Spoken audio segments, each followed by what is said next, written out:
사람들은 늘 자유로운 삶을 꿈꿔왔습니다. 누구의 간섭도 받지 않고 독립적으로 살아가는 삶을 이상처럼 이야기해왔습니다. 그런데 나이가 들어갈수록 사람들은 아주 중요한 사실 하나를 깨닫기 시작합니다. 인간은 혼자서는 오래 버티기 어려운 존재라는 것입니다. 젊을 때는 자유가 중요해 보입니다. 하지만 시간이 지나면 점점 더 중요한 것이 달라집니다. 누가 곁에 있는가? 누가 나를 기억해 주는가? 누가 내 삶을 함께 유지해 주는가?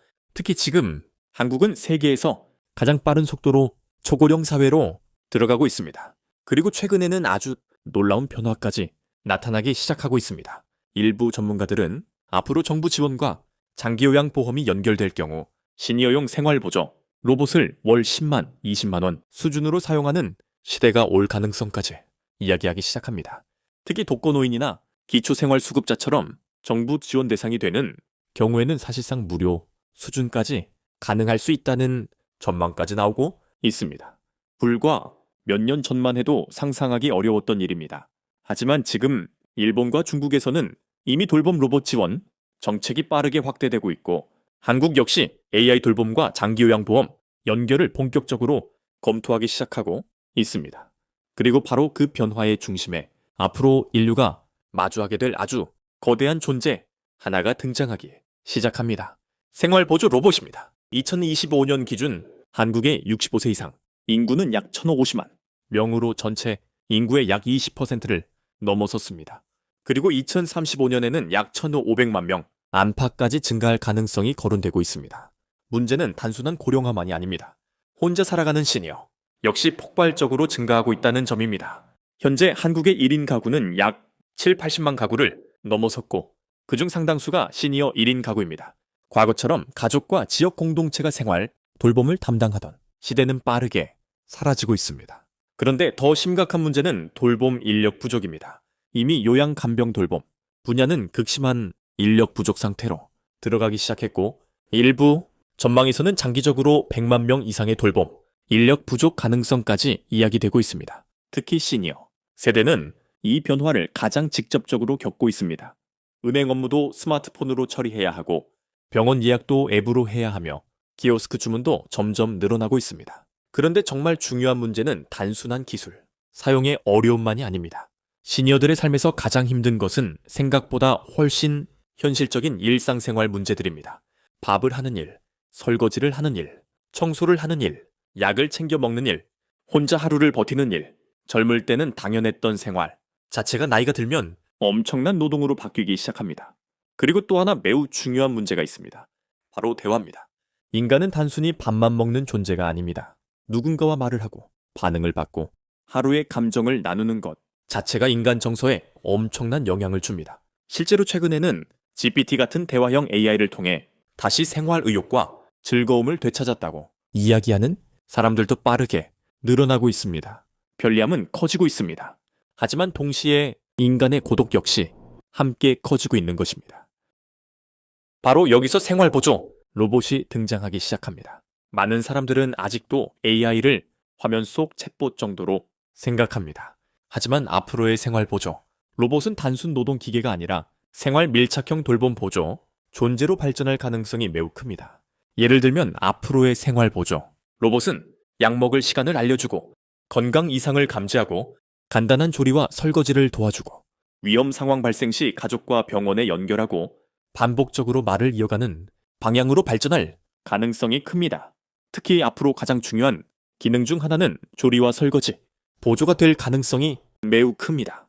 젊을 때는 별것 아니었던 일이 나이가 들면 엄청난 노동으로 바뀌기 시작합니다. 냄비를 들고 재료를 씻고 불 앞에 오래 서 있고 설거지를 반복하는 일 자체가 큰 부담이 되는 경우가 많습니다. 특히 허리와 무릎이 약해지기 시작하면 단순한 식사, 준비조차 하루 전체의 체력을 크게 소모시키는 일이 됩니다. 그런데 문제는 식사가 단순한 음식, 문제가 아니라는 점입니다. 식사가 무너지기 시작하면 영양이 무너지고 약복용 리듬이 흔들리고 생활 자체가 불규칙해지고 우울감과 고립감까지 함께 커질 가능성이 있습니다. 그래서 앞으로의 생활보조 로봇은 단순한 첨단 기계가 아니라 인간의 기본적인 생활 유지 시스템으로 발전할 가능성이 큽니다. 특히 간단한 조리 보조, 식사 준비, 설거지, 음식 정리, 반복 청소, 같은 기능들은 생각보다 훨씬 빠르게 현실화될 가능성이 거론되고 있습니다.